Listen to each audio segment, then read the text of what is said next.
Hello friends, welcome back to the course of Universe as a System under Foundation course in Science and Technology। तो friends अभी तक हमने पढ़ा कि different times के ऊपर डिफरेंट साइंटिस्ट ने कैसे यूनिवर्स को समझने की कोशिश की और डिफरेंट थ्योरीज इस अर्थ और यूनिवर्स के बारे में उन्होंने प्रोड्यूस की। सबसे पहले उनको लगता था कि अर्थ फ्लैट है, फिर अर्थ के स्फेरिकल होने के भी सबूत दिए गए और फिर धीरे धीरे उन्होंने यूनिवर्स का भी स्ट्रक्चर समझने की कोशिश की, सन को भी समझने की कोशिश की, प्लैनेट्स को भी समझने की कोशिश की।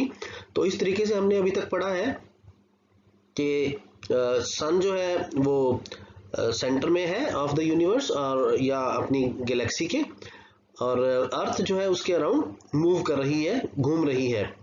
तो और भी प्लैनेट्स हैं जो सन के अराउंड घूम रहे हैं। तो इस लेक्चर में हम यूनिवर्स के बारे में या मिल्की वे गैलेक्सी के बारे में और जानेंगे और जानने की कोशिश करेंगे, अर्थ के बारे में, स्टार्स एंड कॉन्स्टलेशन के बारे में। तो आइए शुरू करते हैं यूनिवर्स एज ए सिस्टम। तो फिजिकलिटी ऑफ यूनिवर्स के बारे में जानने की कोशिश करते हैं। The physical universe, the universe is very vast.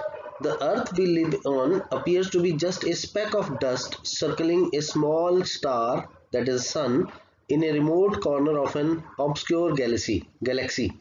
किसी भी छोटी सी गैलेक्सी में हमारा अर्थ जो है वो एक छोटी सी एक बिल्कुल डॉट जैसी दिखती है और जो एक बहुत छोटे से स्टार को सर्कल कर रही है, उसके चक्कर काट रही है। If we are if we are a speck in the immense space, we also occupy only an instant of the expanse of time. तो अगर हम इतने छोटे से एक बिंदु की तरह हैं तो हमारे जो पूरी यूनिवर्स का टाइम अगर हम देखें तो उस टाइम के अंदर भी हमारी जो क्षण है वो बहुत ही छोटा क्षण है जिसमें हम जी रहे हैं। तो एक बार इसकी अंदाज़ा लेने के लिए कि हम कितनी छोटी दुनिया में रह रहे हैं, अर्थ हमारी बाकी यूनिवर्स से कितना छोटा है, तो उसकी अंदाज़ा लेने के लिए हम एक फिगर देखते हैं। तो यू आर हियर, यहाँ इस पे लिखा है कि this is earth, this is the whole हमारा जो गैलेक्सी है, that is Milky Way galaxy, इसमें शो किया गया है और ये अर्थ है। और इस देखो इस अर्थ की कितनी डायमेंशंस हैं और इससे बड़े भी और छोटे भी ढेरों और कितने सारे इसमें ऑब्जेक्ट्स हैं, और वो मिल्की वे गैलेक्सी की तरह और भी गैलेक्सीज भी हो सकती हैं। तो इस छोटी सी दुनिया में हम बहुत छोटे से स्पेक हैं, बहुत छोटी सी एक बिंदु के ऊपर हमारी लाइफ है और उसके उतना ही क्षण हमारे पास बाकी यूनिवर्स के मुकाबले बहुत छोटे से क्षण में हम जी रहे हैं। The universe is very old, that is about 15 to 20 billion years old, while we the human beings have been around for only 2 million years or so. तो ये जो हमारा यूनिवर्स है ये करीब 15 से 20 बिलियन ईयर्स पुराना है, जहाँ की हम ह्यूमन बींग्स जो हैं वो पैदा हुए करीब 20 लाख साल पहले, 2 मिलियन ईयर्स अगो। तो अगर हम जानने की कोशिश करें व्हाट इज 1 लाइट ईयर, देखिए लाइट ईयर जो होता है उस वो एक सुनने में लगता है कि लाइट ईयर जैसे एक टाइम का यूनिट हो, लेकिन ये डिस्टेंस का यूनिट होता है। लाइट ईयर 1 लाइट ईयर को हम देखते हैं। अगर 1 लाइट ईयर हम जानने की कोशिश करें कि क्या होता है, तो लाइट की जितनी भी स्पीड है, लाइट की स्पीड है 3 × 10 raise to the power 8 metre पर सेकंड। एक सेकंड में लाइट इतना डिस्टेंस ट्रेवल करती है, 3 × 10 रेज़ टू पावर 8 मीटर। तो एक सेकंड में अगर इतना डिस्टेंस वो ट्रेवल करती हैं तो एक साल में कितना डिस्टेंस ट्रेवल करेगी, उसको लाइट ईयर बोलते हैं। क्योंकि यूनिवर्स में सारी जो डिस्टेंसेस मेजरमेंट करने के लिए डिस्टेंसेस हैं वो दे आर वेरी इनॉर्मस।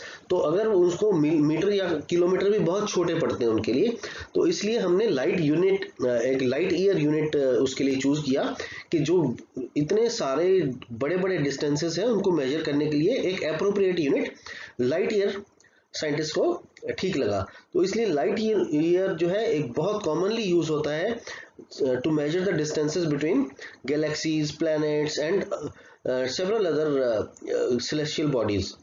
तो यहाँ ये जानने की कोशिश है कि the accurate value of 1 light year is 9.45 into 10 raised to the power 12 kilometre. It is calculated by putting in the accurate values of the speed of light and the number of seconds in a year. तो ये exact जो है value है उसकी 1 light year की, तो इतने kilometre. ये आपको जो ऑब्जेक्टिव टाइप क्वेश्चंस हैं उनमें बहुत कॉमनली आ जाती हैं चीजें, इसलिए ये बताया गया है।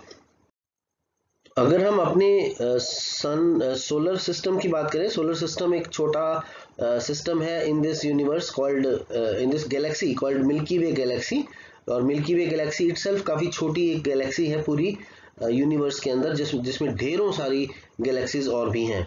तो ऐसे कितने सोलर सिस्टम हर गैलेक्सी में होंगे, या पूरी गैलेक्सीज के अंदर कितने ऐसे सोलर सिस्टम्स होंगे, कोई कुछ नहीं कह सकता। इतनी ज़्यादा वास्ट स्पेस है, इतनी ज़्यादा बड़ी यूनिवर्स की जो है एक्सपेंस है, इतना बड़ा यूनिवर्स फैला हुआ है। तो अगर हम सन की साइड से देखें, इफ दिस इज सन, तो ये डिफरेंट प्लैनेट्स हैं जो सन की रेवोल्यूशंस कर रहे हैं around the sun in the definite orbits. सबसे पहले शुरू होते हैं तो ये मरकरी है, फिर वीनस, फिर Earth. See this is the Earth. तो अगर हम सन की डायमेंशन देखें, इतना बड़ा अगर सन दिख रहा है हमें, तो ये प्लैनेट्स कितने छोटे हैं, अर्थ कितना छोटा है। फिर मार्स है, फिर जुपिटर है, और मार्स और जुपिटर के बीच में एक एस्टीरॉयड बेल्ट आती है। इसमें डिफरेंट एस्टीरॉयड्स और जो जिनको हम बोलते हैं कि डस्ट पार्टिकल्स हैं या इवन बड़े बड़े स्टोन्स हैं, वो इस बेल्ट के अंदर मिलते हैं हमें, जो कि जुपिटर के अंदर और मार्स के बाहर की तरफ है। फिर सैटर्न, फिर यूरेनस एंड नेपच्यून। प्लूटो भी एक पहले प्लैनेट माना जाता था, लेकिन प्लूटो के बारे में अब साइंटिस्ट ने बोला कि ये प्लैनेट नहीं है, it is no more considered to be a planet. क्या होता है कि जो प्लैनेट्स हैं उनकी डेफिनेशन के अंदर एक पॉइंट ये आता है कि जो भी प्लैनेट्स हैं हमारे, वो सन की परिक्रमा तो कर रहे हैं, लेकिन अपनी अपनी ऑर्बिट में, और वो हर ऑर्बिट एक दूसरे को काटती नहीं है किसी भी तरह से। पूरा सर्कल अलग सर्कल है, इंडिपेंडेंट उनका पाथ है, और वो पाथ एक दूसरे के जो ग्रह हैं वो काटते नहीं हैं। लेकिन प्लूटो का जो ऑर्बिट था वो एक 3 डायमेंशनली ऐसे प्लेस था वो ऑर्बिट कि वो दूसरे प्लैनेट्स की ऑर्बिट्स को काटता था, इसलिए Pluto is no more considered to be a planet now. तो इससे हम थोड़ा अंदाजा ले सकते हैं कि ये जो है अब 8 प्लैनेट्स हैं, और ये सारे आठों के आठों सन की परिक्रमा कर रहे हैं। और इसको याद करने का एक आसान तरीका है, जैसे this is mercury, Venus, earth, Mars. इस तरह से अगर हम एक निमोनिक बना लेते हैं तो ये है my very efficient mother just served us nuts. तो ये सबसे पहले लेटर वाला एक निमोनिक बन गया, my very educated mother just served us nuts.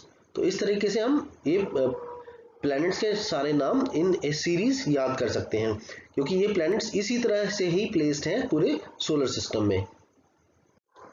So friends, let us now learn something about the Earth. Earth के बारे में पता है, हम अर्थ को धरती माता हम बोलते हैं, क्योंकि धरती माता से हमने जन्म लिया है, और इतनी सारी और भी चीज़ों को, और भी लिविंग थिंग्स को हम अर्थ को लिविंग थिंग्स का जननी मानते हैं। तो जो अर्थ है वो हम एनिमल्स को भी सहारा देती है, हम एनिमल बीइंग्स जो है उन अर्थ के ऊपर रहते हैं, और प्लांट्स को, वेजिटेशंस को भी अर्थ की मिट्टी से जन्म मिलता है।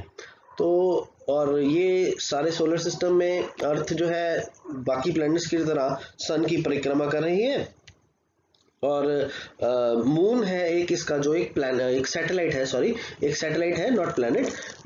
अर्थ इटसेल्फ इज ए प्लैनेट, जो मून है वो इसका एक सैटेलाइट है। सैटेलाइट हम किसको कहते हैं, सैटेलाइट उपग्रह मानते हैं, हम हिंदी में बोलते हैं। तो सैटेलाइट जो प्लैनेट की परिक्रमा करता है उसको सैटेलाइट बोलते हैं। तो मून एक सिंगल सैटेलाइट है अर्थ का, जो कि धरती की परिक्रमा करता है, और धरती और मून एक साथ परिक्रमा करते करते सन की भी परिक्रमा कर रहे हैं। तो अर्थ के बारे में जानते हैं। The earth is active, lush and fertile. It is a place of beautiful skies, vast oceans, cool forests, a world full of life. Its surface is cloaked by an atmosphere in which we can breathe and which keeps the Earth's temperature quite constant. धरती के चारों तरफ एक atmosphere की layer है जिसके अंदर हम सांस ले सकते हैं, जो कि ऑक्सीजन को हमारी धरती के वातावरण से बाहर निकलने से बचाती है। वो एटमॉस्फेयर के अंदर अंदर ऑक्सीजन और बाकी गैसेस को इंटैक्ट रखते हैं ताकि हम सांस ले सकें और अपनी जीवन की बाकी प्रक्रिया को पूरा कर सकें। और इसका जो अर्थ का टेम्परेचर है उसको भी एक नॉर्मल रेंज के अंदर रख सकें, ना बहुत ज़्यादा गर्मी हो ना बहुत ज़्यादा सर्दी हो। और बाहर से जो सनलाइट से हार्मफुल रेज आ रही हैं उनको भी हमारी धरती के वातावरण तक पहुंचने से बचाती है ये एटमॉस्फेयर की लेयर। इट स्पिन्स और rotates on its axis and revolves around the sun, completing one orbit in 1 year. ये साथ में तो अपनी एक्सिस के अराउंड घूम रही है और घूमती घूमती ही सन के भी चक्कर काट रही है। तो सन का चक्कर एक साल में एक चक्कर कंप्लीट होता है। किसी भी प्लैनेट का सन के अराउंड एक चक्कर को कंप्लीट करने को हम उस प्लैनेट का 1 ईयर मानते हैं। अर्थ का 1 ईयर 365 समथिंग डेज का है। तो इसी तरह से हर प्लैनेट का एक साल अलग अलग दिनों से बनता है। जितना सन के पास में प्लैनेट होगा वो ज़्यादा तेजी से घूमेगा और उसके जो डेज होंगे छोटे होंगे, ईयर जो है वो छोटा होगा, नंबर ऑफ डेज उसमें कम होंगे। और जितने ज़्यादा दूर सन से कोई भी प्लैनेट है वो उसका ईयर नंबर ऑफ डेज के हिसाब से लंबा होगा। The earth is not alone, it has a companion on it's travels, the moon, which orbits the earth once in 27.33 days, but the moon is airless, waterless and lifeless. तो अभी तक ये माना गया है कि जो मून एक सैटेलाइट है अर्थ का, वो उसमें उसके ऊपर हवा नहीं है, पानी नहीं है और लाइफ भी नहीं है, क्योंकि लाइफ के लिए हवा और पानी बहुत ज़रूरी है, इसलिए वहाँ जीवन पनपता नहीं है। और ये सैटेलाइट धरती के चक्कर काट रहा है और एक चक्कर करीब 27.33 डेज में कंप्लीट करता है। From the moon, Earth appears a beautiful bluish-white planet. The 9 planets and their satellites, together with the sun and many asteroids and comets, make a family, the solar system. तो solar system किसको बोला गया है? सारे 9 के 9 अब तो 8 है, 8 planets हैं, उसके satellites हैं, जिन के भी जो सारे satellites हैं उनको मिला के और सन को मिलाने के बाद ये सोलर सिस्टम माना जाता है, जिसमें एस्टीरॉयड बेल्ट वगैरह, एस्टीरॉयड्स और कॉमेट्स वगैरह भी आते हैं। तो इस सब को कंप्राइज करता है एक सोलर सिस्टम। तो अर्थ और बाकी प्लैनेट्स के साइजेस के बारे में थोड़ा बात कर लेते हैं। The planets are diverse in size, हर एक का अलग अलग साइज है, ranging from giant Jupiter, Jupiter जो है वो सबसे बड़ा है इन ग्रहों में, 11 times the size of Earth, Earth के साइज से 11 गुना बड़ा है, down to tiny Pluto, Pluto जैसा कि हम अभी बात कर चुके हैं is no more considered to be a planet, लेकिन उसका जो साइज है वो बहुत छोटा साइज है, धरती से भी वो छोटा है, less than half of the size of our planet, हमारे प्लैनेट से भी, धरती से भी आधा है उसका साइज। तो जैसा कि हमने भी बात की कि वो प्लूटो को क्यों हम प्लैनेट नहीं कंसिडर कर रहे, तो देखिए ये अगर सेंटर में सन है तो इसके आसपास ये सारी ऑर्बिट्स हैं जो हर एक प्लैनेट की हैं, और इन ऑर्बिट्स में एक एक प्लैनेट अपने सन के अराउंड चक्कर काट रहा है। ये देखिए ये वाली एक ऑर्बिट है जो प्लूटो की है, हालांकि ये भी सन का ही चक्कर काट रहा है प्लूटो, लेकिन ये एक या दो, कम से कम 2 प्लैनेट्स की ऑर्बिट्स को काट के निकल रहा है, छू के निकल रहा है, इंटरसेक्ट कर रहा है उनकी ऑर्बिट्स को, तो इसीलिए इसको प्लैनेट नहीं माना जा रहा। Each planet's distance from the sun is different, Mercury being the nearest and Neptune the farthest. तो मरकरी जो है वो सबसे पास में है सन के और वो अपने ऑर्बिट में चक्कर काट रहा है, और नेपच्यून जो है सबसे दूर है, प्लूटो नहीं कहेंगे हम क्योंकि प्लूटो बाहर हो चुका है प्लैनेट की कैटेगरी से, तो नेपच्यून जो है वो सबसे ज्यादा दूरी पे है सन से, जो कि अपनी अपनी ऑर्बिट्स में सन के अराउंड चक्कर काट रहे हैं। They are all different from each other in many respects, सारे के सारे प्लैनेट्स एक नहीं दो नहीं अलग अलग रिस्पेक्ट्स में, अलग अलग बातों में अपने एक दूसरे से वो डिफरेंट कैटेगरीज में फॉल करते हैं और उनके कैरेक्टरिस्टिक्स डिफरेंट हैं। So friends, then we come on to the stars and constellations. हम सभी ने खुले आसमान में रात को देखा होगा तो काफी सारे स्टार्स, बहुत सारे स्टार्स दिखते हैं और कुछ कुछ स्टार्स कुछ कुछ पैटर्न्स बना के अपने स्काई के अंदर दिखते हैं, जो जिससे हम जान जाते हैं कि ये कौन सा स्टार है। या सप्तऋषि हमने देखा होगा कि एक 7 स्टार्स का एक कॉम्बिनेशन बनता है तो उसको सप्तऋषि बोला जाता है। और ऐसे ही ढेरों सारे स्टार्स के या ग्रुप ऑफ स्टार्स के कॉन्स्टलेशंस बनते हैं जिनको हम स्काई के अंदर, नाइट स्काई में, क्लियर स्काई के ऊपर देख सकते हैं। और यही जो स्टार्स हैं इनकी डेफिनेट पोजीशंस होती हैं according to definite time of the year और time of the night also. तो जैसे जैसे हम देखें कि सर्दियों में या किसी खास महीने में ये स्टार या ये कॉन्स्टलेशन स्काई की इस पोजीशन में था या जो इस डायरेक्शन में था, तो वो आज से 3 महीने बाद उस डायरेक्शन में नहीं है, उस पोजीशन में नहीं होगा, वो कहीं और चला जाएगा। तो ऐसे ही अगले साल अगर हम वही पीरियड के अंदर फिर से देखेंगे तो वही स्टार का पैटर्न वही हमें मिलेगा जहां साल भर पहले हमने देखा था। तो ये साल दर साल ये चीजें अपनी पोजीशंस को रिपीट करती रहती हैं और कॉन्स्टलेशंस ऐसे रिपीट होती रहती हैं।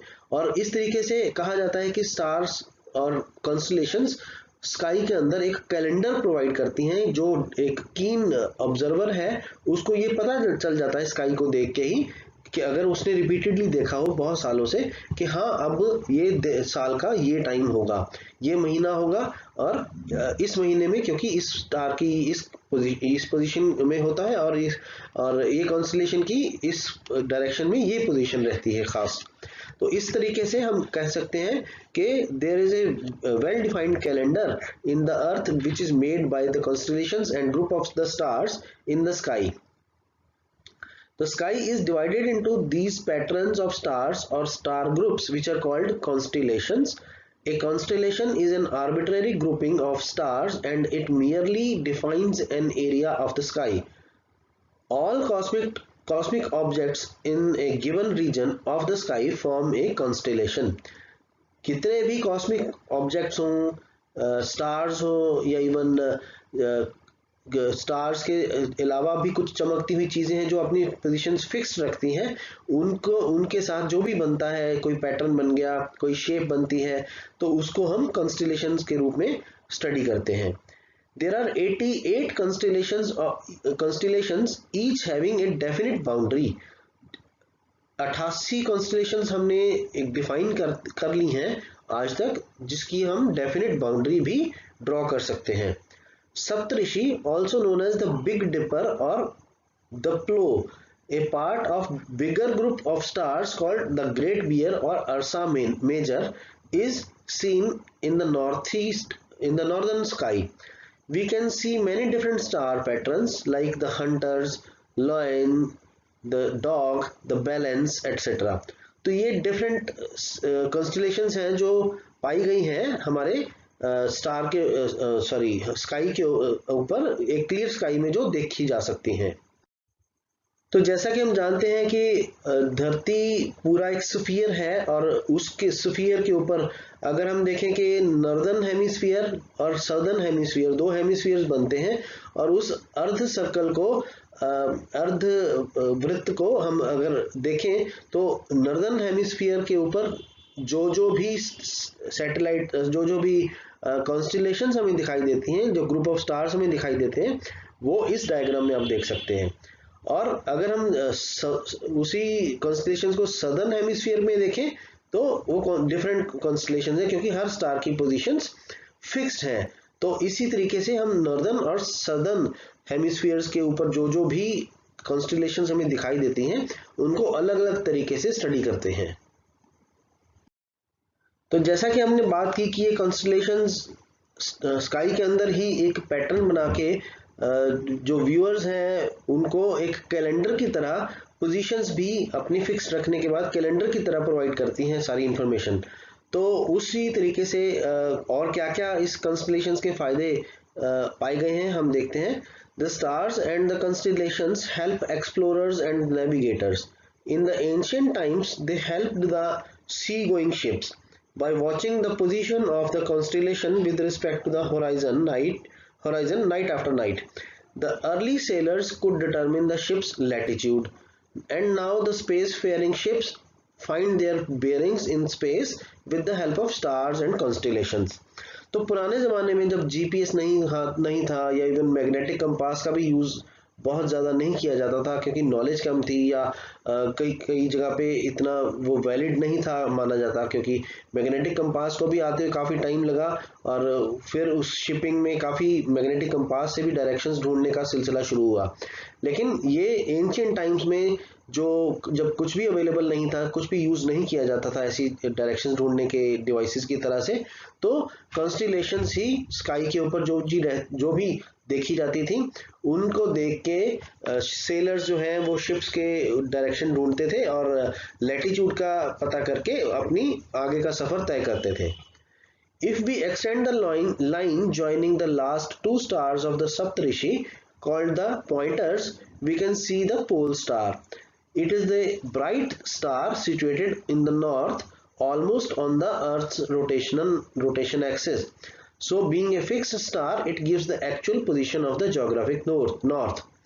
अगर हम सप्तऋषि के दो खास जो तारे हैं जिनको पॉइंटर्स बोला जाता है, अगर हम उनको ज्वाइन करते हैं और एक्सटेंड कर देते हैं टुवर्ड्स नॉर्थ, तो हमें एक पोल स्टार मिलता है जिसको हम ध्रुव तारा भी बोलते हैं। ये पोल स्टार बिल्कुल पूरे नॉर्थ डायरेक्शन में सिचुएटेड है और ऑलमोस्ट पूरा का पूरा साल इसकी पोजीशन वहीं पे फिक्स्ड रहती है। तो इस पोजीशन क्योंकि ये एक्सिस के ऊपर आ जाता है, क्योंकि अर्थ की एक्सिस एक टेढ़ी एक्सिस है, not a vertical one it is, तो इसी तरीके से अगर वो एक्सिस के एक एंड के ऊपर फिक्स्ड है उसकी पोजीशन, तो वो पूरे के पूरे साल में उसकी पोजीशन चेंज नहीं होती है। इसको हम इस स्टार की पोजीशन को लेके हम एक्चुअल ज्योग्राफिक नॉर्थ को भी डिफाइन कर सकते हैं कि जहां ये स्टार फिक्स्ड है, जहां ये स्टार हमने देखा वो ही डायरेक्शन नॉर्थ डायरेक्शन है।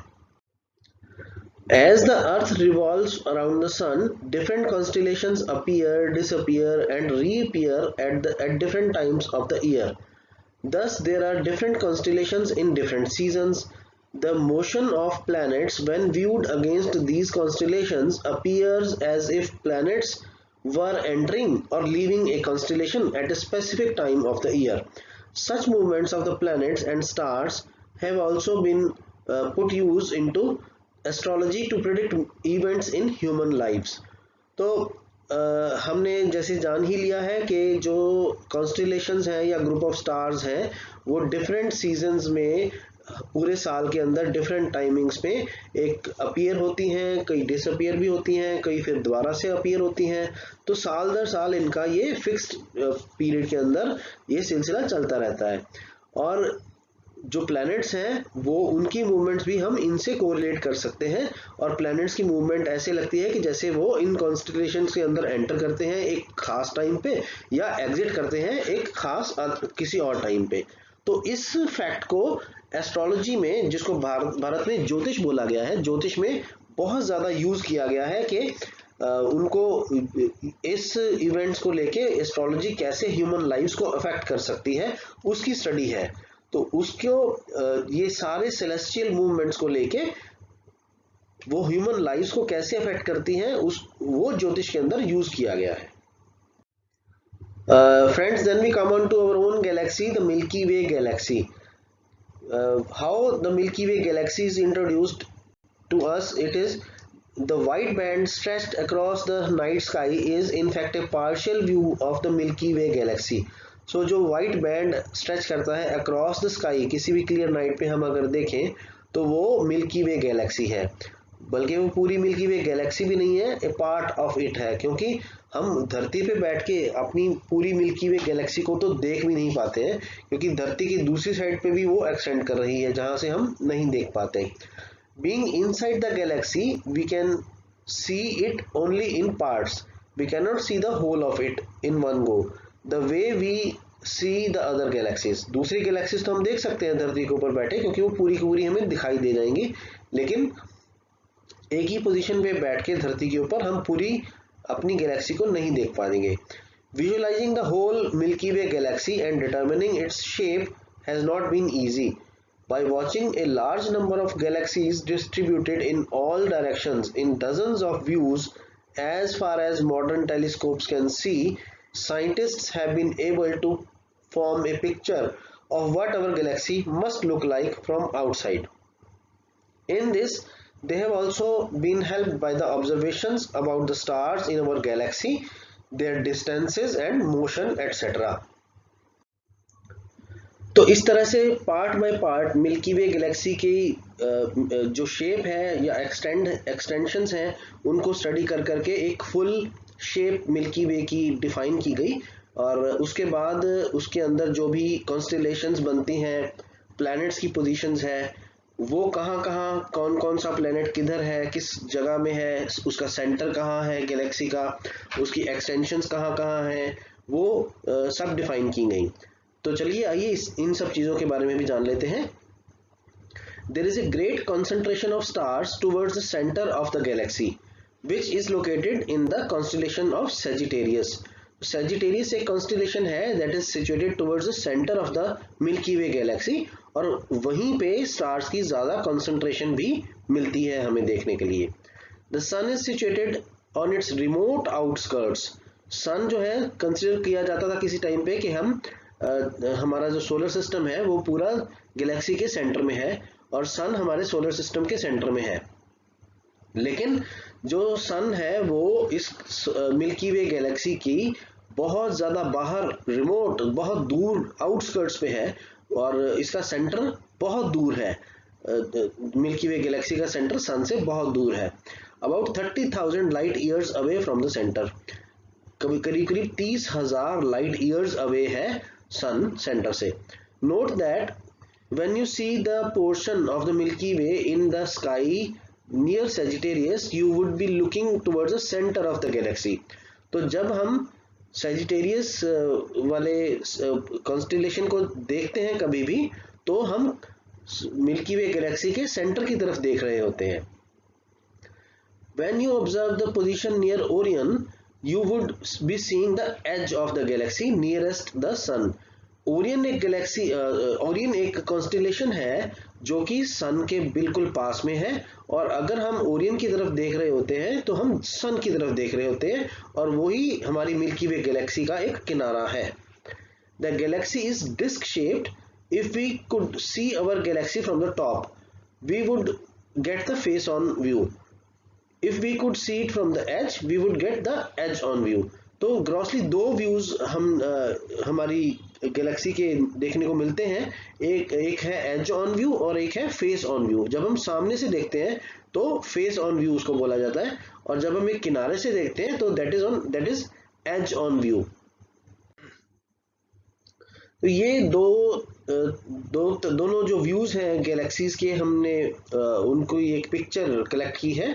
तो ये देखा जा सकता है कि ये जो है फेस ऑन व्यू है, जिसमें गैलेक्सी एक स्पाइरल शेप में मिलती है, और ये डिस्क व्यू है जो एज ऑन व्यू है। अगर हम किनारे से देखें तो this is edge on view. ये डिस्क है, डिस्क शेप का एक पूरा एक्सिस है जिसके जो पूरी लंबाई इसको डिफाइन कर रही है, और इसका सेंटर में एक बल्ज है और साइडों में से बिल्कुल पतली हुई जा रही है। तो यहाँ पे सन की लोकेशन है बिल्कुल किनारे के ऊपर, ऑलमोस्ट बिल्कुल किनारा तो फिर भी नहीं कहेंगे, लेकिन सेंटर से करीब 30,000 लाइट ईयर्स दूरी पे ये है। और इसके बाद हम ये बल्ज देख लेते हैं, this is almost the centre of the Galaxy. फिर ये बाकी चीजें हैं, और हेलो है, और ग्लोबुलर क्लस्टर्स है जिसके बारे में हम थोड़ी देर में बात करेंगे। और ये जो डिस्क की विड्थ है, चौड़ाई जितनी है, वो है करीब 1000 लाइट ईयर्स।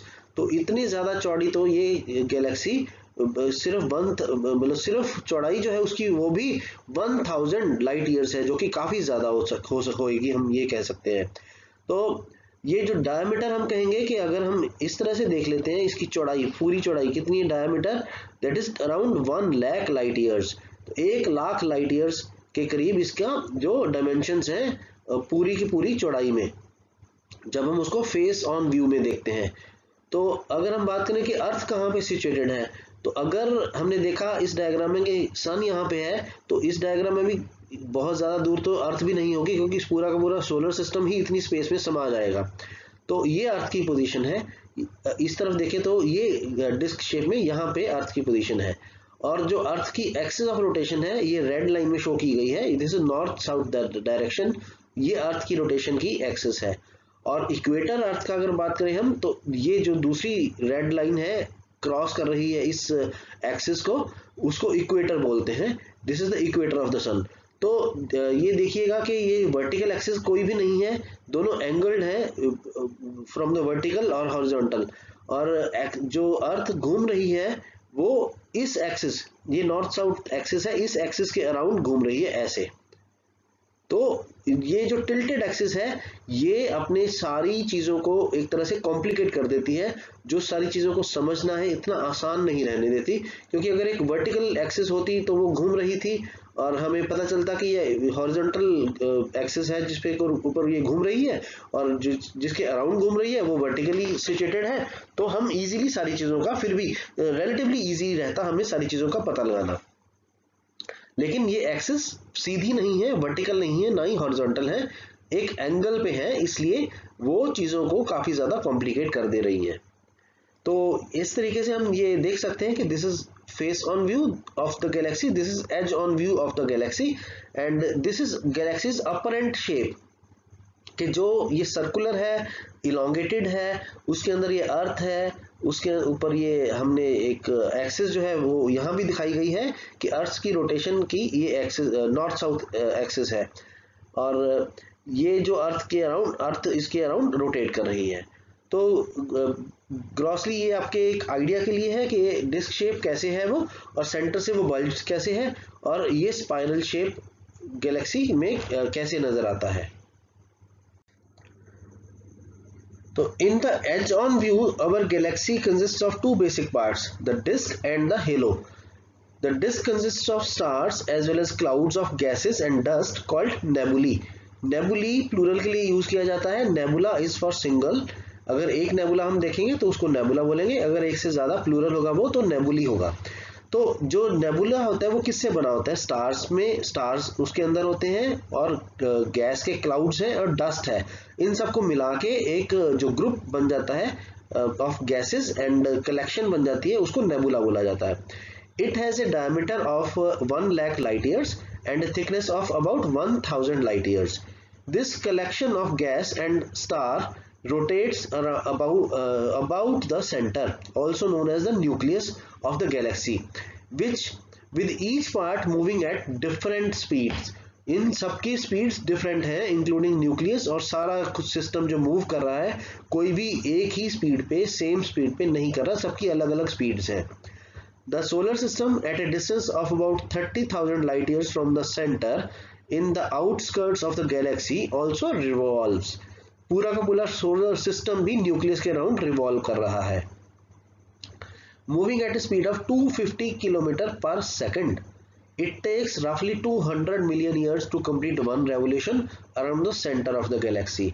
तो जो पूरा का पूरा सोलर सिस्टम भी रोटेट कर रहा है वो हालांकि 250 किलोमीटर पर सेकंड की स्पीड से मूव कर रहा है, लेकिन फिर भी उसको 200 मिलियन ईयर्स लगते हैं एक रेवोल्यूशन कंप्लीट करने के लिए। किसकी रेवोल्यूशन, न्यूक्लियस की, that is the centre of the galaxy. There are individual stars like the sun as well as group of stars called galactic clusters that move together in the disc. कुछ ऐसे areas भी हैं, कुछ ऐसी चीजें भी हैं जिनके अंदर इंडिविजुअल स्टार्स हैं, सन भी है like the sun, and as well as group of stars भी हैं जिनको हम गैलेक्टिक क्लस्टर्स बोलते हैं, और ये भी सारी की सारी डिस्क के अंदर मूव कर रहे हैं around the nucleus. Astronomers have identified about 1000 galactic clusters in the disk, each containing 10 to 1000 stars. तो देखिए 1000 करीब गैलेक्टिक क्लस्टर्स आइडेंटिफाई कर चुके हैं हमारे एस्ट्रोनॉमर्स, और जिनमें 10 से 1000 तक स्टार्स भी इंक्लूडेड हैं। तो कितने ही स्टार्स हमारी गैलेक्सी के अंदर मौजूद हैं, इसका हम फेयरली अंदाजा लगा सकते हैं। The disk of the galaxy contains spiral arms which are about 2500 light years wide. तो फ्रेंड्स अगर हम फेस ऑन व्यू में देखें, ये गैलेक्सी थी हमारी जो मिल्की वे गैलेक्सी है, उसमें ये सेंटर में न्यूक्लियस है और ये स्पाइरल आर्म्स हैं। ये दो आर्म्स हैं, एक दूसरे के ऑपोजिट एंड से ये निकलती हुई प्रतीत हो रही हैं। तो ये जो आर्म्स हैं ये करीब करीब 2500 लाइट ईयर्स वाइड है and the distance between the adjacent arms is about 1500 light years, और दो आर्म्स के बीच का डिस्टेंस करीब करीब 1500 लाइट ईयर्स का है। The spiral arms are clearly seen because that is where the brightest stars and gas clouds are formed. तो ये आर्म्स क्यों हमें ऐसी दिखाई देती हैं? क्योंकि ये आर्म्स के एरियाज में जो ब्राइटेस्ट स्टार्स और गैस के क्लाउड्स हैं वो हमें शाइनिंग चमकते हुए दिखाई दे रहे हैं, और बिटवीन दीज टू आर्म्स वो शाइन चमकते हुए वाले स्टार्स और गैस के क्लाउड्स नहीं दिखाई दे रहे हैं। Dark clouds of the dust and gas line the inner RIMS of the arms. जो डार्क क्लाउड्स हैं वो इनके इनर रिम्स को लाइनिंग के रूप में एक किनारा बनाते हैं। The other stars in the disc are not arranged in any conspicuous pattern. The sun, for instance, lies between two spiral arms. सन भी जो है दो आर्म्स के बीचों बीच लाई करता है on one edge of the galaxy. तो इस हिसाब से देखा जाएगा तो सारी की सारी गैलेक्सी जो घूम रही है उसमें कुछ एरियाज हैं जहां पे स्पाइरल आर्म्स लाई कर रही हैं, उनके ऊपर उनके अंदर जो ब्राइटेस्ट स्टार्स और शाइनिंग क्लाउड्स ऑफ गैसेस नजर आते हैं हमें। लेकिन ये जरूरी नहीं है कि जो दोनों आर्म्स का एरिया है वो खाली हो, हमारा सन भी उस खाली एरिया में आता है जो बिटवीन द आर्म्स है। The halo is spherical and has its center at the nucleus of the galaxy.